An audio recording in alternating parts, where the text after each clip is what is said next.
something for you guys anyway. All right. Well, I mean, actually, what's behind us and what is heating my back up as we speak. The man has only gone and brought an Amiga into the studio. I was thinking, what can I do that I haven't done before? Because I like to give the guys something different. And you know me, I'm always trying to go like, what else haven't I done? And yeah, so while you guys weren't here earlier on today, I nipped in. I done a bit of a Blue Peter when you guys weren't here, and I brought down my actual Commodore Amiga. And I've just taken it out. No, I've not even seen one of these. We've got to get some complete pictures. With a like 14-inch portable TV from the 90s. That's this wide, and I've had it 3D TV, mate. I've had it cleaned and serviced. I've had it cleaned and serviced. Yeah. Oh yeah. Old school mouse. And that is the machine that all of the tracks that we made were made on. That's the actual machine using OctaMed. I think that's OctaMed 4. And the last few months, since I've got it back working, I've been slowly, painstakingly trying to transfer thousands of floppy disks to hard drive. I'm not quite there yet. Yeah. It's quite a painful task, but I'm getting there. So what I thought today was I can actually play you some stuff, because you've heard Lost Stats. Yeah. But you haven't heard the stuff that didn't actually make it to that. You played bits and bobs, I think, but stuff you bounced down though, so not actually through the Amiga itself. Like there's stuff that I bounced down. There was tapes that I found. So hopefully this works. So I've got some of my vinyl. I've got some of my newer stuff. Well, let's get into this. I'm eating into your set as it is. I don't even know how we're going to set this thing up. But you tell me. This what is like you your bedroom. Yeah, this is for the evening. This is my bedroom. So you tell me what you would like me to do, and I'll try and make it happen. Well, I mean, I'm intrigued now. I mean, is this all set up and good to go? Because if it is, you just want to go straight to the Amiga, don't you? All right, okay. Hey, kids, do what you will, mate. Do what you will. Yeah. Right. So, okay, let me go over here. So this is an Amiga 1200, and when we were making stuff on this, do you know what? If this don't work, then all the sounds come straight from the Amiga. So this is unmastered stuff. So I'm going to load. This one is 1993, and it's called Tune for B. So this track was actually never finished. Yeah, hopefully it works. So this track using the Amiga, was made. Busy must have said to me, Busy must have said make Busy must have said make a track for me to go blah blah blah. So I've obviously made a track and I've just gone Tune for Busy B. So this never came out. It's not mixed and mastered, and it's coming through on direct from the Commodore Amiga. So we might have to play with the levels. This is real 8-bit. Shall we go for it? Yeah, man. All right. So there we go. This is an exclusive for you guys. The old mouse is killing me. I know. Do you like the man? Yeah. Right. Let's go. So as I say, this is coming straight off the Amiga. I don't know how it's going to come out. And there's a very interesting thing with these Amigas as well.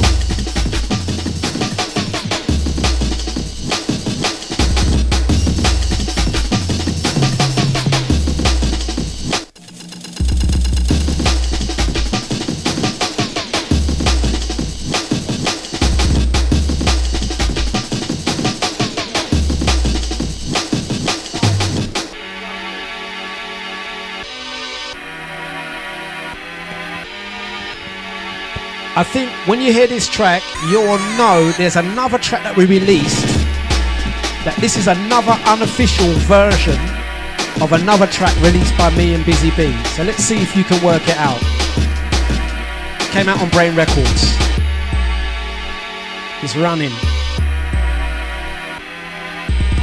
Chat room gang, your time.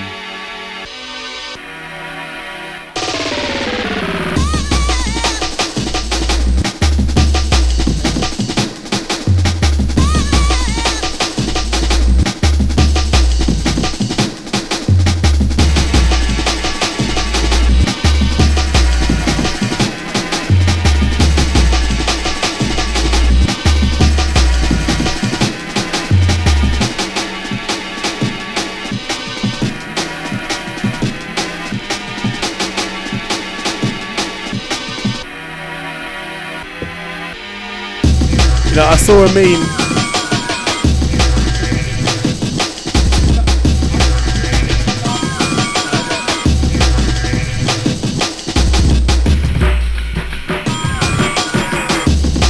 I saw a meme the other day that was like about vinyl and CDs.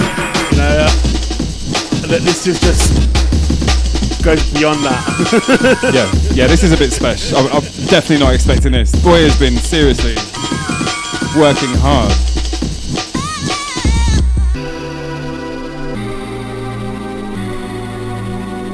Now, if you know where the strings come from, this is Take a Deep Breath. I thought it was. Take a Deep Breath, mixed with Real Time EP and Take Control. Big up Asher Mike.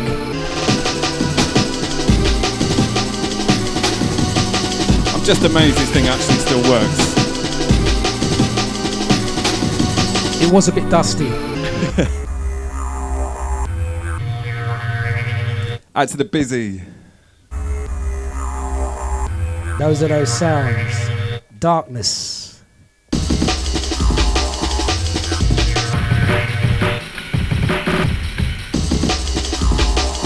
Oh, I could only do this on an Amiga. I can't do this on Logic. Now, I find that interesting, man. Like, you had to work harder on the old stuff, though, didn't you? I guess to make it all. Yeah. But even if I tried to, I wouldn't be able to do that on today's. Yeah, I was in a different place then. There was something else. What else have I got? Should I take that one down? Yeah, so that was just called Tune for B. So I must have obviously made that, gave that to Busy B, and then we forgot about it. So for anyone locking in right now, we're other than the actual vinyl decks, although we've got loads of vinyl. I've got vinyl. And dubs and all that. We've actually got the Amiga, the original thing that all of these tunes were built on back here. It's all live. Yeah. Right, so let me see if I can do this. You have to just bear with. Sometimes this loads and sometimes it doesn't load. And then sometimes, really weirdly, it loads with certain sounds missing.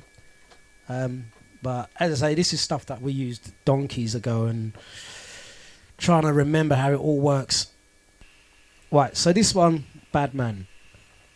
Dead. I don't know how this is going to sound, so let's hope it comes out all right. Are we okay so far for time? I'm playing got some loads of time, mate, really playing some dusty tracks. So this one I've not even played. None of these tracks I've actually played on any of my shows, and they're not on that either. Oh no, these didn't even make Lost Apps. You know, we might have to change that.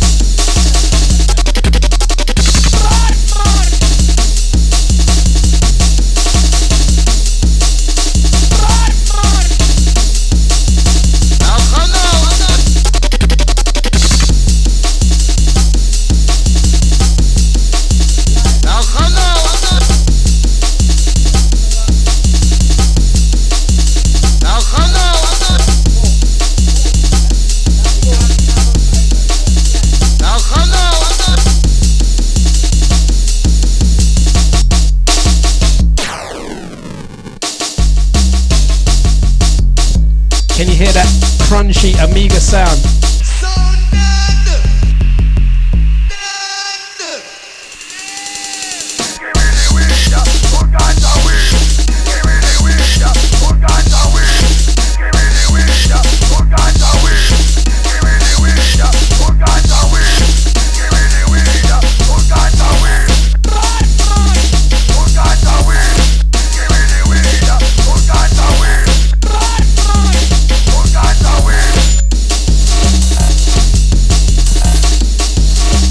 Yeah, so that was that one. That was let's play that down. Absolute exclusive. Right, I'm actually like these have never been played out, innit? These are absolute exclusives. These for have the show. never. These have never. These didn't even make it to the Brain Studio. We didn't even dat these. So these never even made it onto the tape. Nah.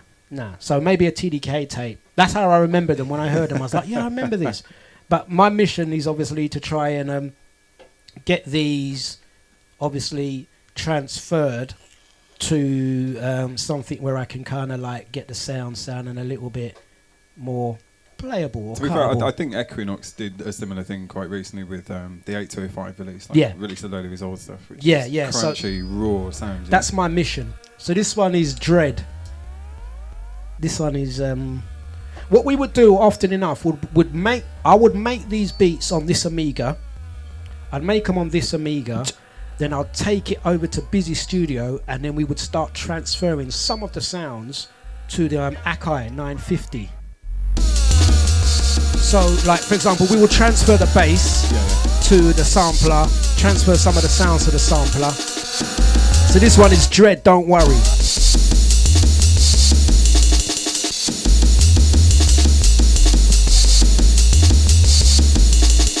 So these were made before the Real-Time EP. Nice. Yeah. So this is 92, 93 stuff.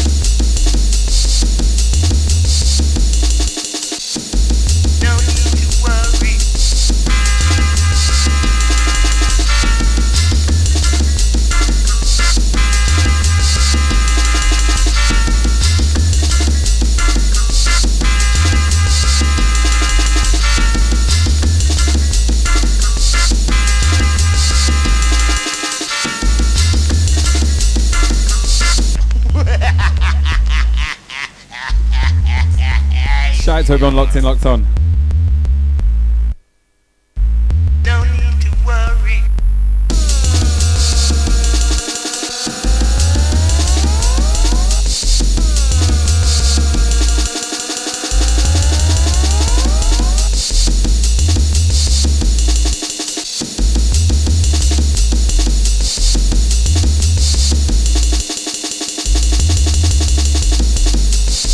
Have to release some of these, man. You have to. And how long were these taking you to write, like on occasion? I've chatted to We a was few doing people, these innit? per night, so we'd make this stuff. I'd make that. So see this track here, I made that before Iron Plate. So whatever we liked from that or didn't get used, I'd go, right, okay, boom. Now there's Iron Plate. Yeah. Then I'd do another track, boom, there you go, there's Real Time. In fact, as you were playing me some unheard versions of Iron Plate. Yeah, like I got this one. This. Oh man. This is Iron Plate. This was the first version. Yeah. I done about 5 versions of Iron Plate. You played me a couple. And then Busy chose one mix. But this mix was never recorded, so this is coming straight from the Amiga as well.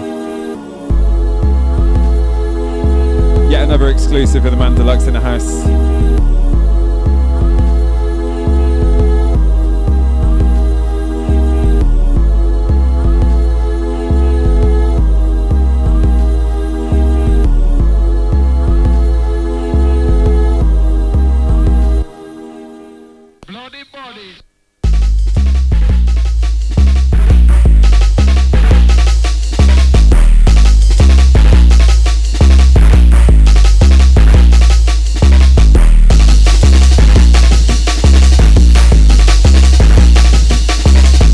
This is kind of like the 92 sounding stuff as well. This is 92 sounding.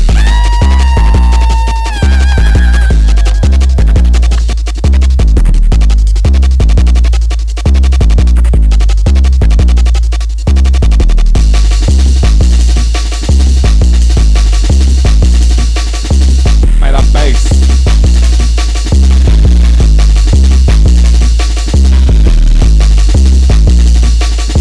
I mean, this was doing some. This Speaker track, damage. Yeah, and what would happen is the tune would start off one way and then end somewhere completely different.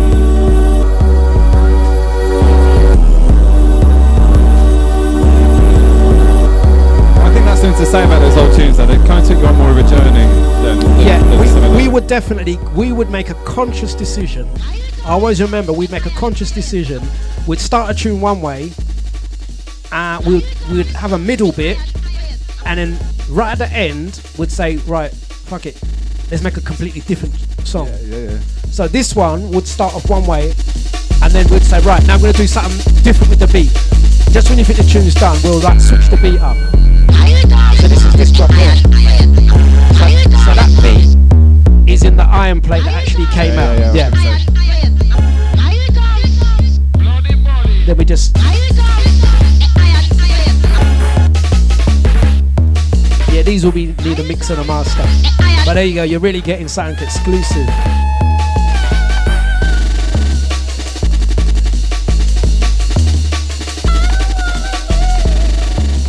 Right, I'm gonna give you something else as well. Yeah. This one here, Technology. I'm not sure. This is something I've done for Busy as well. It might have been because some tunes Busy done, and he would go, "Nah, I'm not feeding it." I'm like, "Busy, do me a favor, give me that tune. Let me do something with it. Let me finish it." Yeah, yeah. So this was one of them. This one's Technology. So we'd often swap tunes. He's completed a few of my tracks, and I've completed a few of his tracks. I was going to say it had to be done, really. Yeah. You were seeing each other that often. And yeah. So for example, on the real-time EP Slave, I didn't like the track, and he was like, "No, give me that track," and then he finished. Kind of finished it off. Yeah. And then I done where is it? Let me see. Hopefully this works.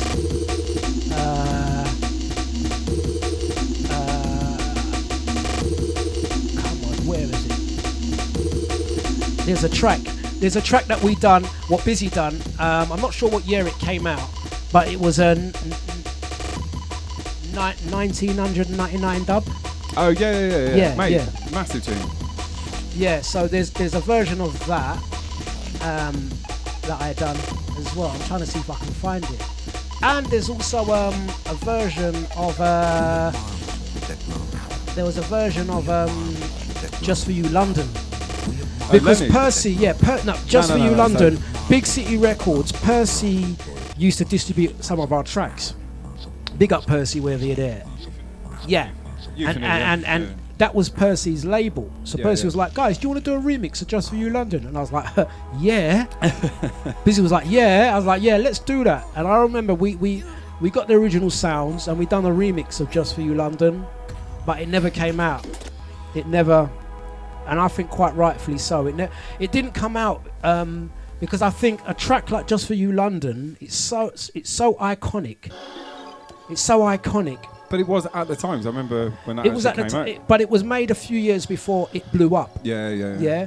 It was made. Wasn't it called something else? Yeah. It was made a couple of years before it blew up.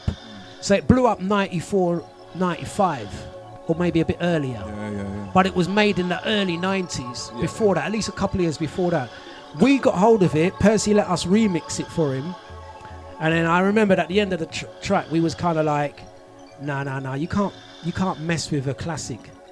He can. And I think we deleted it. We made it and then we deleted it. You ain't got it was it? like, it's like, but I've got a version here, so I want to play. This is it. This is Busy Bee and Dlux official remix. This is not a bootleg. This is official Just For You London, unreleased.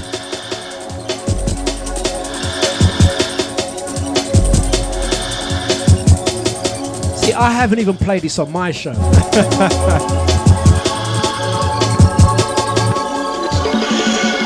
Just For You London.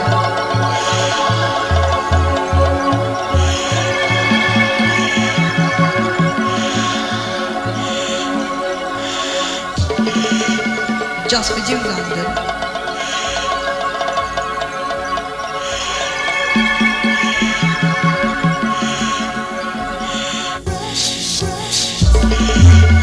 Just For You London.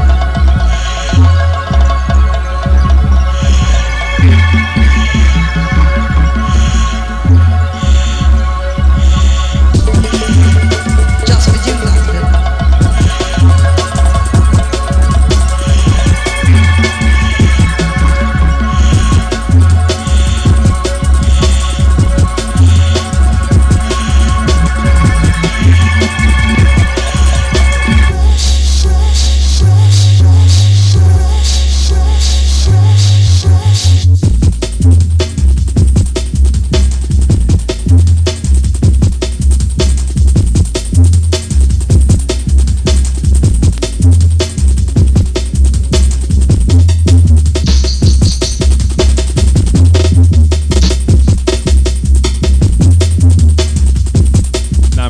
I know you were saying that it should never have come out, but I'm going to have to disagree with that one.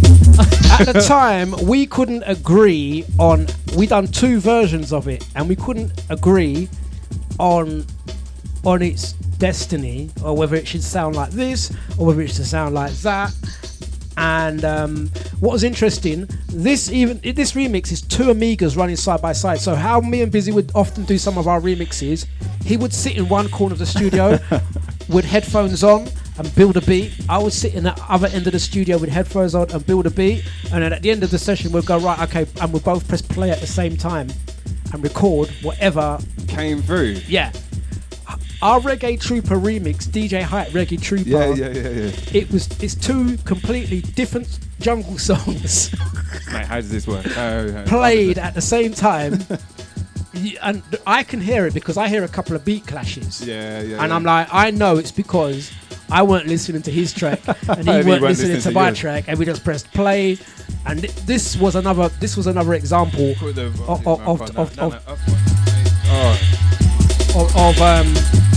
a remix, 2 different heads, 2 different, and we couldn't decide on what to do after, and then we just went, anyway, it's 1996 now, and other things were happening. But man, like, when you've heard a classic so many times, just to hear a fresh, old version is something else. Yeah, we've done it many times.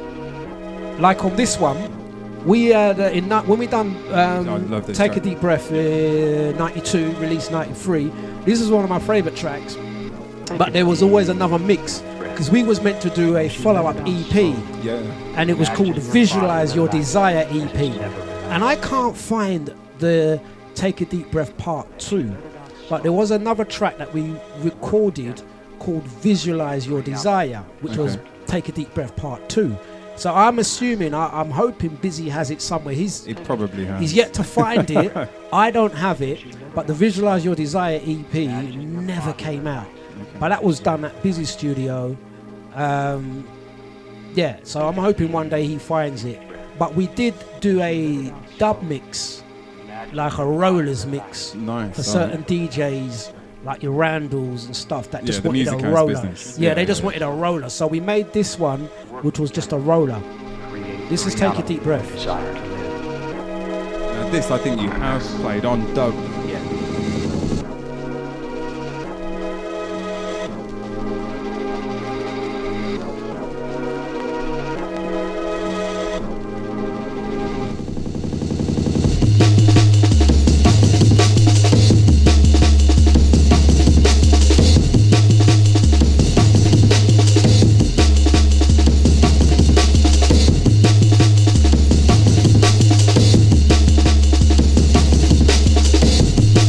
Shallow play on this.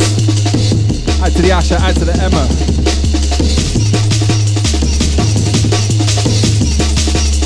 Add to the man like Bucker, yes. Add to the Parker.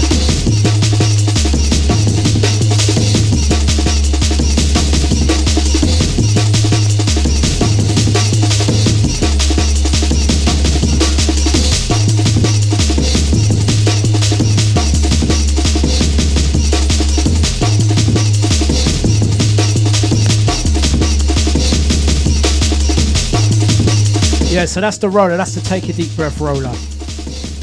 There you go. Here's another one. Busy has his version. Oh, yeah. And I liked it, and I was like, Busy. Because Busy was fronting with his tune. He done his tune in 1994. Okay. Yeah. And he was like, I'm not going to release it until 1999. And I was like, but Busy, we're all going to be old and grey by then. Imagine that. Imagine how the music changed between then as well. Yeah, and I was like, Busy, we've got to do a mix now. So he held on to his dub literally until 1999 because that's what the sample said, not released until the year 2000. By then, he weren't jungle. Nah, but then I was like, Deja Vu, all that, loving it stuff. But I done a mix of it as well. So this is my mix of 1999.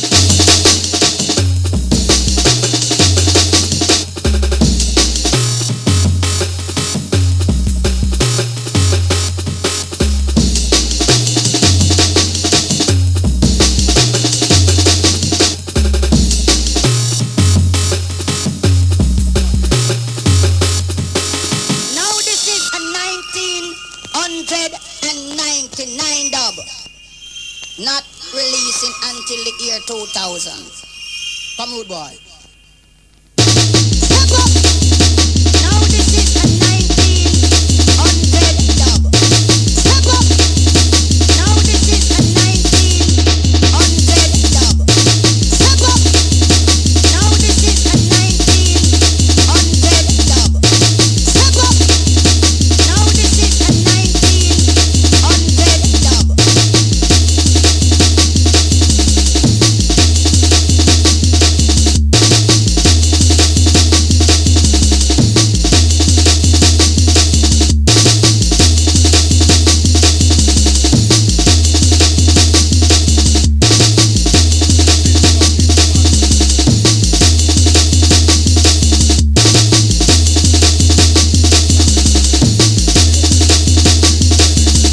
If we could clean it up, perhaps.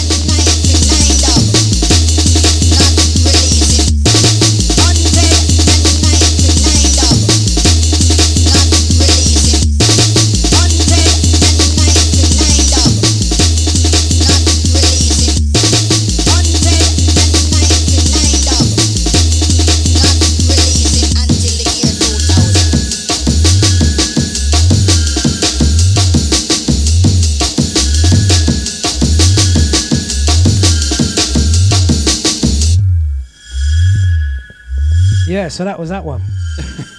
Mate, 1909, and that was 20 years.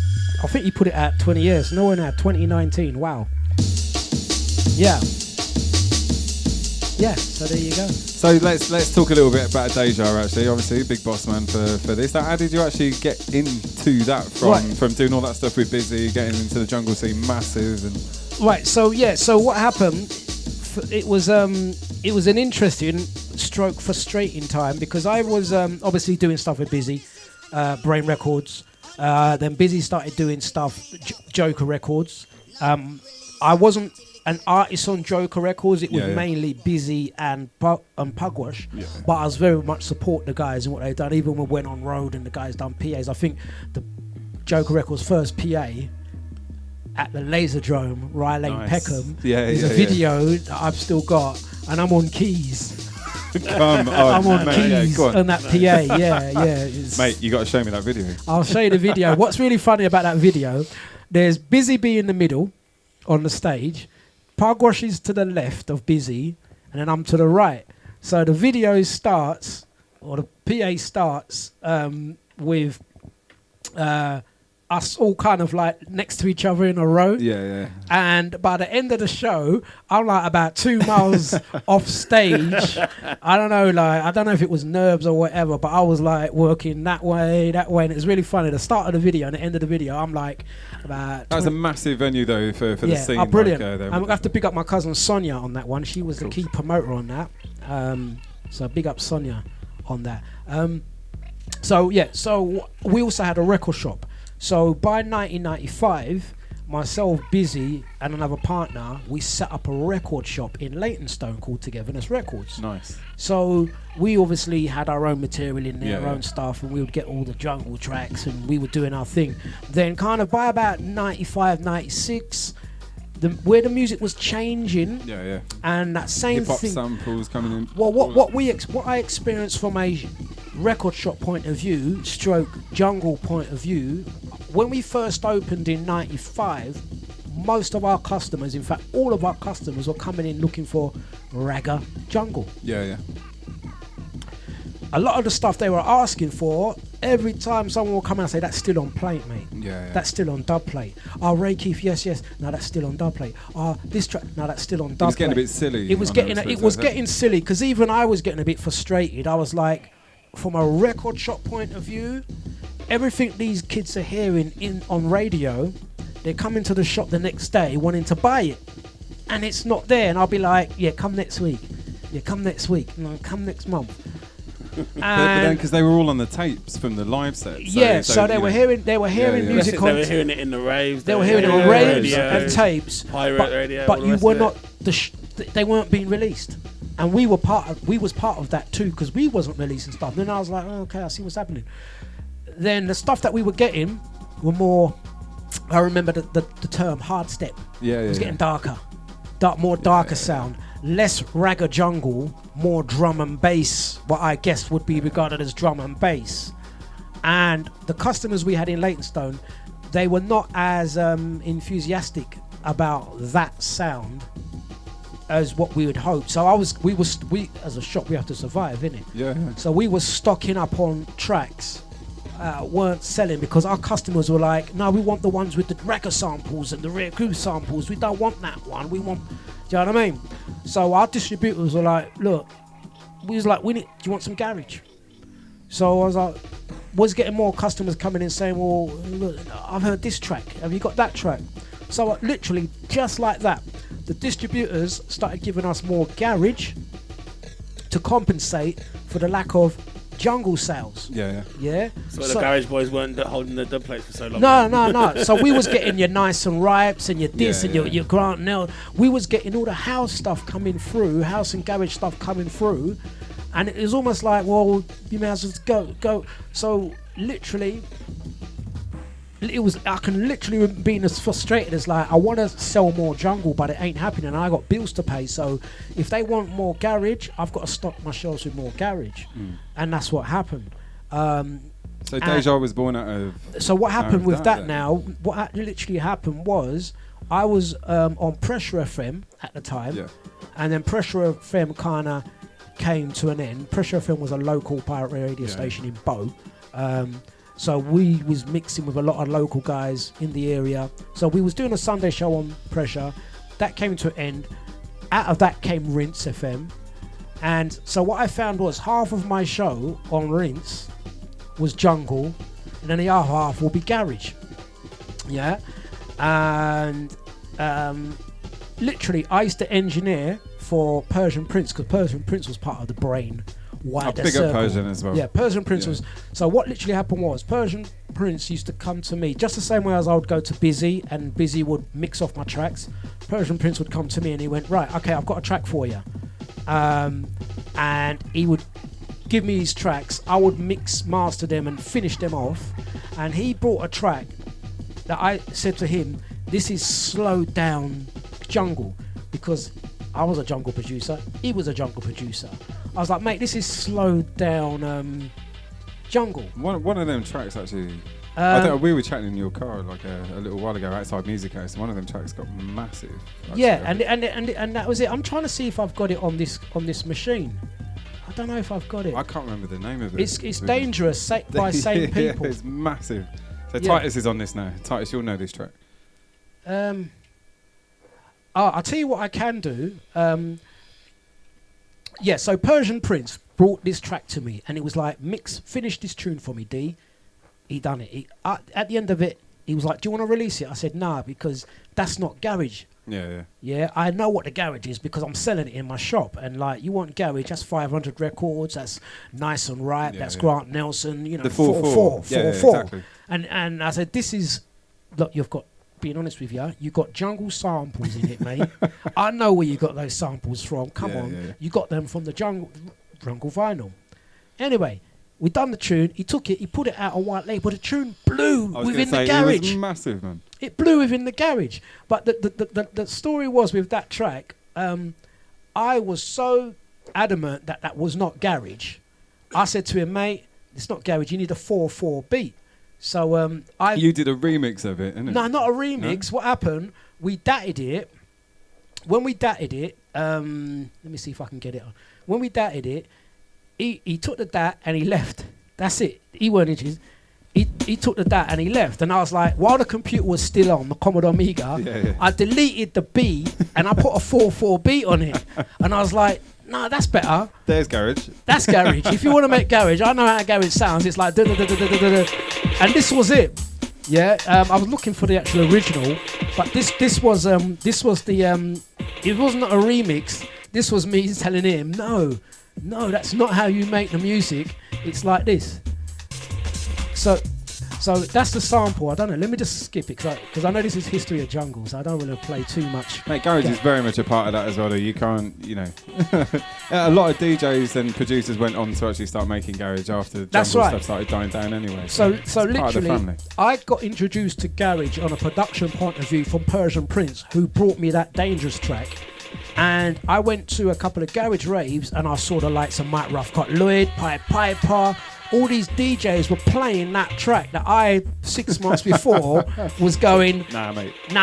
He was like, do you want it? And I was like, nah. Because listen to the sample. This is Chrome and Time. Right? So there's the 4/4 beat I put on there. Yeah? But anyway, that I was proved to be wrong because the track that went out done its thing. And then so many garage tunes came out with jungle samples in anyway. That's right. That's right. So fast forward now, a few months later, I'm on Rinse. Laura from Deja Vu keeps coming in the record shop to drop off tickets. So I got to understand Deja Vu when it comes to garage music in East London our vicinity, Deja Vu is the premiership station. So I was like, I need to get on Deja. So I spoke to her and I said, Laura, you know me through the record shop, blah, blah. What are you saying for a show? But she was like, D, we ain't got no jungle shows. Yeah. It's a garage station. I was like, I play garage, man. Look, I'm in the shop. I can play. You want me to play garage? Bam, bam, bam, bam, bam, bam. So she wasn't too sure at first because they all knew me as a jungle DJ and producer. So anyway, I got finally given a chance because of my sound skills. In terms of adverts, sound systems, and all the other stuff. She was like, oh, we better give him a show because blah, blah, blah, blah, blah. So yeah, that's how I started on Deja as a DJ stroke studio engineer. Yeah, I was going to say. And then onto kind of like senior, commander, lieutenant, deputy. And now what? Now like Mr. Deja Vu. Exactly. Do you know what I mean? Yeah. So I've kept it going. So I've got to big up Roger, got to big up Laura, got to big up Sting, all the people that have been part of Deja. Do you know what I mean? And we're here today. We're gonna have to do another show where we just talk about the actual pirate days of Deja, because I've chatted to you about all this stuff and there's some funny stories, but just reading off some of the names that kind of made it off the back. Oh, there's loads. There's loads. I was listening to like an interview between Kano. Yeah, he's got the track out now. He's got the album out. He's got Class of Deja. Yeah, exactly. You got D-Double that's done the IKEA advert now. He's Deja. That was produced by Star One. Dizzy. They're Deja. Dizzy's Deja. Rudimental's Deja. Gets' Deja. Wiley's Deja. It's in the autobiography, isn't it? Dizzy, they all had peace. Even Rinse were Deja as well. We were Rinse was Deja. We was all, you know what I mean? But what people have to, and I must make this point real clear, that Deja did not start in 2001. Because there's a general perception that Deja Vu started as a grime music station. It didn't. By the time we got heavily involved with grime music and all these latter MCs that are now pop stars now, we was already 7 years in the business. But I think at that point, at 2001, was when you had a lot of the camera phones coming out and all that kind of stuff. So, or maybe not. But you're right. So basically, when I've looked on YouTube and stuff, that's probably the earliest point you can see the evidence of that stuff. You know, the early other than photographic evidence and tape recording, because I've got DAT tapes. I've got DAT tapes of Deja Vu events from the 90s. Deja Vu started an event called Sun City. So if you're a garage head, you know about an event called Sun City. That was a Deja event back in 1994, 95. The original Sun City, Trevor was part of Deja as well. So Deja had like a 7 or 8 year history, champions in the UK garage side of things. We used to even clash other radio stations. We clashed Freak FM, we clashed Magic FM, we clashed all these like proper sound clash dub plates, like the first ever garage dub plate I produced using the No We track. Nice. I've got it on dubs. I've probably got it here. So I have to kind of always make sure that people realise that Deja did not start in 2001 as a grime station. It was already championship material as a house and garage station. So speaking of the dub plates there, and I know you've got some in the bag there, what have you brought down tonight on the jungle side that so we've got like 15 minutes left, so we should shut up and let this some more dubs. What have I got that I haven't already? Because some of these dubs, they're so old. They are the original dubs as well. That's the other thing as well. There's so much I've missed out. So I've got dubs. Obviously, some of these stuff that I had on dubplate came out because obviously the lost stats. We didn't even talk about the lost stats. Too much history. Too much, yeah. Just going back to the Brain stuff. So where a lot of that stuff didn't come out on Brain, funny enough, Persian Prince again, must have put up a couple of old tracks that didn't come out on online. People went crazy, and he was like, D, some of your old dats that you didn't put out with Busy, give us the dats, and I'll put them out. So... But you know, we haven't done much of the clashing stuff this year as we normally do, actually. So next year we're definitely going to get on that. So plenty of time for some of them dats to come out, I reckon. Yeah. So I've got some dubs. I'm just looking to see which ones I mean, I've got like the false alarm that might still play, but this false alarm, if it plays, let's see if it plays. If it plays, this eventually came out on the Lost Stats. Smell the acetate from here. You can, innit? Original Music House dub plate. Yeah. So that came out.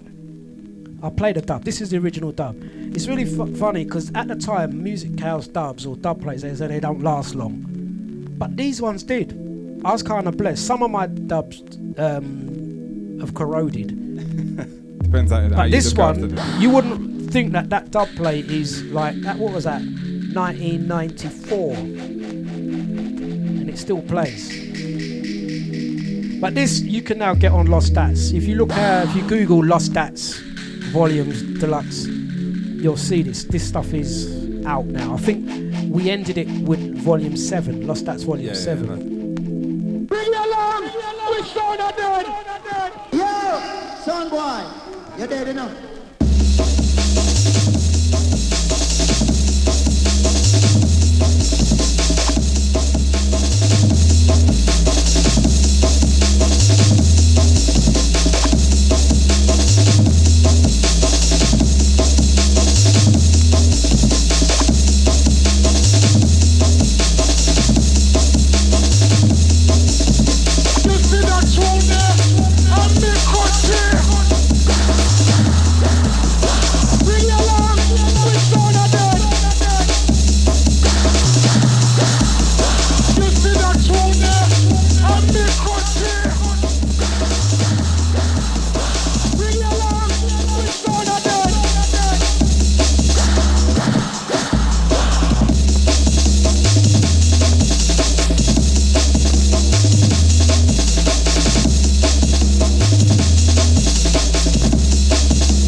So on the Lost Stats, we had a classic that came out. We had Dub for Dub Part 2, False Alarm. We had the Kung Fu stuff that I'd done with Persian Prince. The dub that you was waiting on for ages. Oh, mate, Science. Yeah, that ended up coming out. I'd like to think I had a hand in that. Yeah. You badgered me. Long. And that came out on volume 6. We went down and cut that ourselves as well. That's you right, needed another version. That's right. So I needed a version. That came out on Lost Big ups Stats. Leon, big ups Music Yeah, House. yeah. Lost Stats volume 6. So I had a release Lost Stats volume 1, Lost Stats volume 3, 4, 5, 6, 7. Lost Stats volume 2 did not actually feature any of my own tracks. So Was that all Persian? Yeah. Yeah.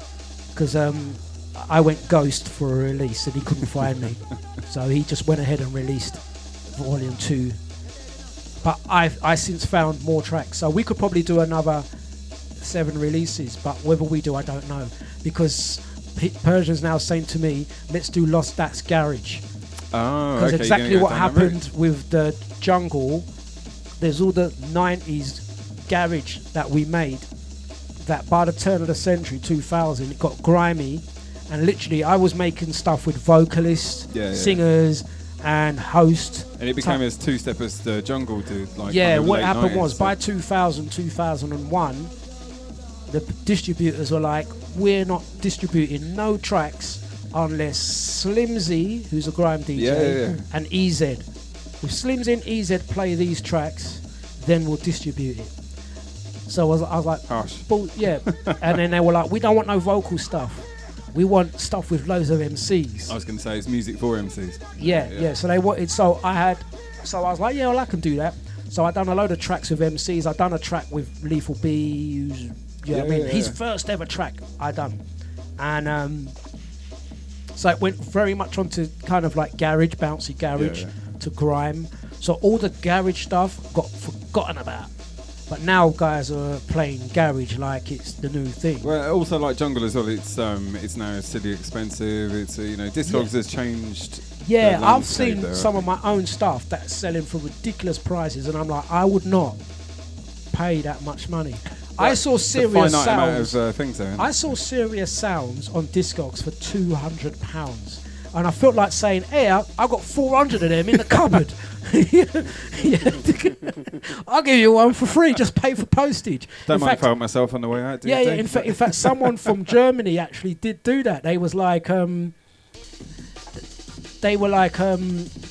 if I pay for postage, or how much? And I said, look, just take it, mate. You want a track that old, just for reaching out, take it, have it.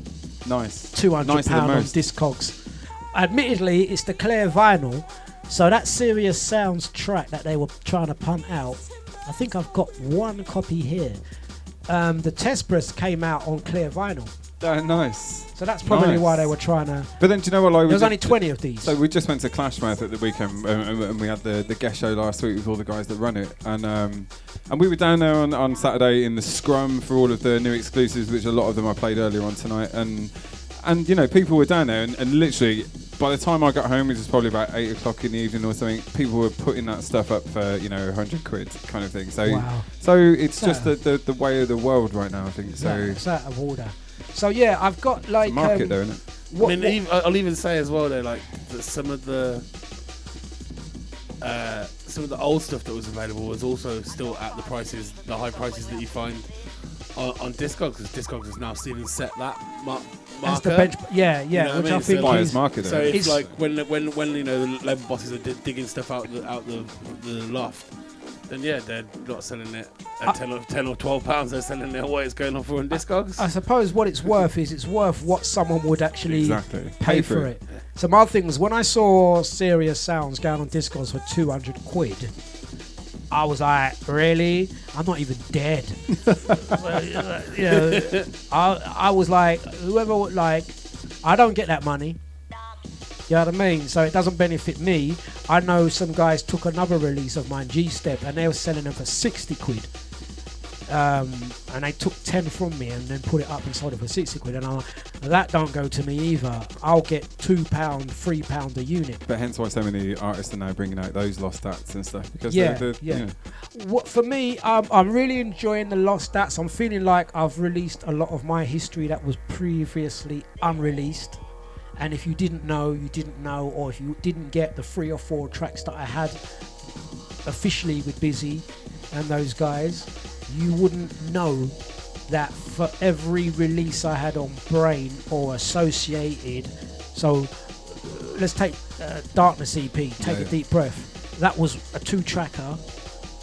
We actually produced about 30 tracks, of which only 2 came out. Then by the time we done Real Time, that was a 4-tracker. But there was another 20 tracks. There was another, you know what I mean? So I had well over 100, 200 tracks unreleased, but again forgotten about because of the music was moving rapidly from 1990 to 96. The music changed rapidly, as with Garage.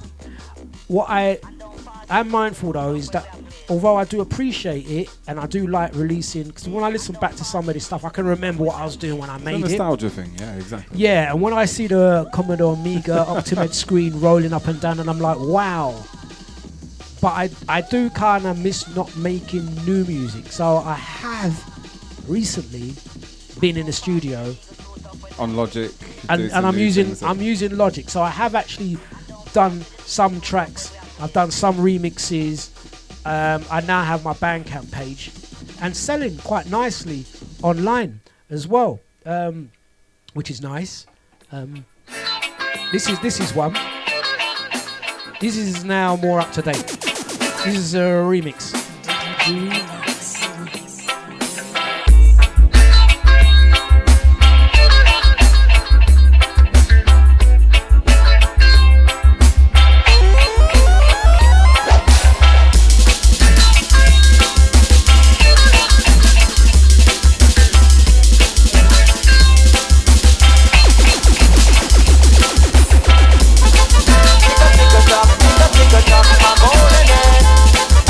My golden age.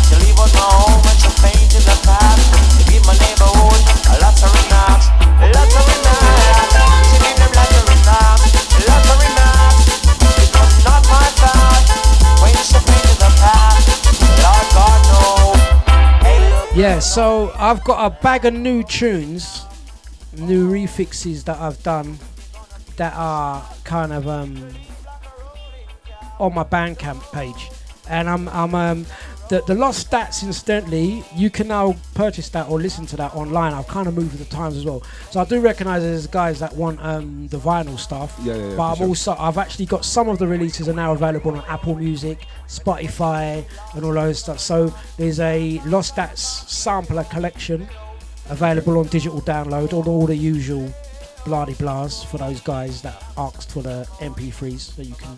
But it's only a few, so I think it's about 8 tracks. Okay. 8 out of the whole series. Nice. Are online, and the last one, which was Lost Stats Volume 7, the frontage EP, that's now available for digital download. And you know, I'm going to be badgering you to get all that old stuff off the Amiga. I'm in the process. Get this stuff, at least on dub. I need half of them. Yeah. We're going to try. I've got to try, because the issue that I've had is we got away with using the Amiga back then, 8-bit. When all the sound was like that. Yeah.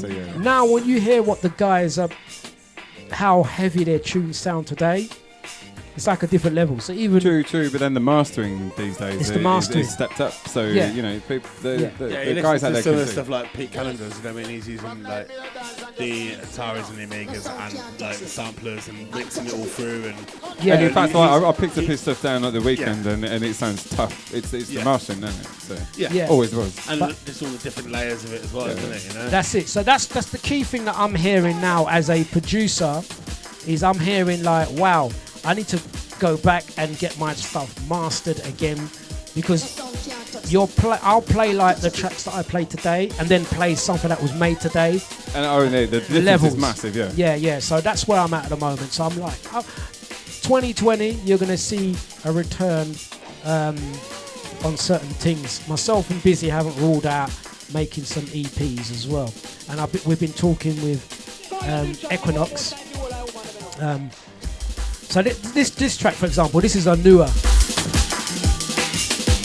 little roller. Yeah, that's a roller. That's on my Bandcamp page. So check out my website, djdlux.co.uk, and there'll be a link to my Bandcamp page. And you can download whatever you like. It's all free downloads. And you know what? Through 2020, we're going to do some more clashes. We're going to do lots more stuff on the newer side of things as well. So plenty of time to. You wanted me to look for another track before we go. Yeah, if we've got about 4 minutes or something like that, so something on the Amiga. If you, I'm going to try this. It might not work. It will. Have faith. Yeah. Have faith. This was Equinox, because myself and Equinox, we were label mates. He would make his stuff, I would make my stuff, and people don't know that we actually swap tunes as well. Okay. So Equinox done a track that I later on took and done my version to it, and then we forgot about it. Do you know what? But I found it. Nice. I hope it's gonna work. It's Equinox's sound with my So if you know what Equinox does, he's so deep and wicked producer. Massive shout to Equinox. Is it gonna work? Oh yeah. Okay. What it is, some sounds might not play on this, but let's see. It might turn around in them. But you're really getting stuff now that not even I've played. I think I must have got this working once, and I took a screenshot and sent it to Equinox, and he was like, "What's that?" And I was like, "Because I really need to get that off from you. I really need to get that from you." Shouts to all the Brain crew. So this is some 92 style, I think. 92, maybe touching 93.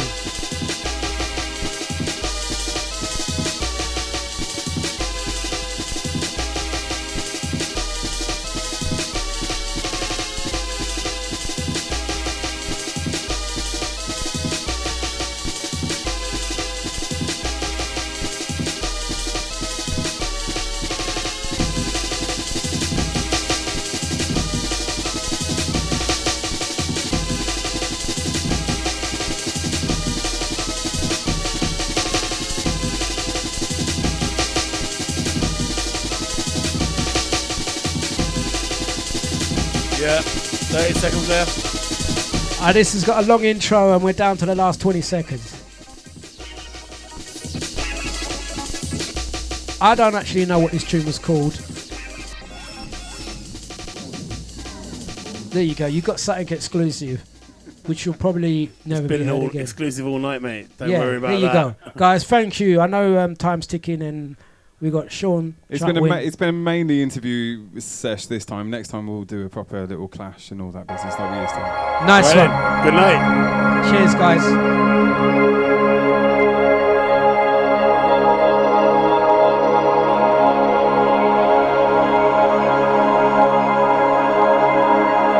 DSL Promotions proudly presents a brand new Sunday night out called The Soul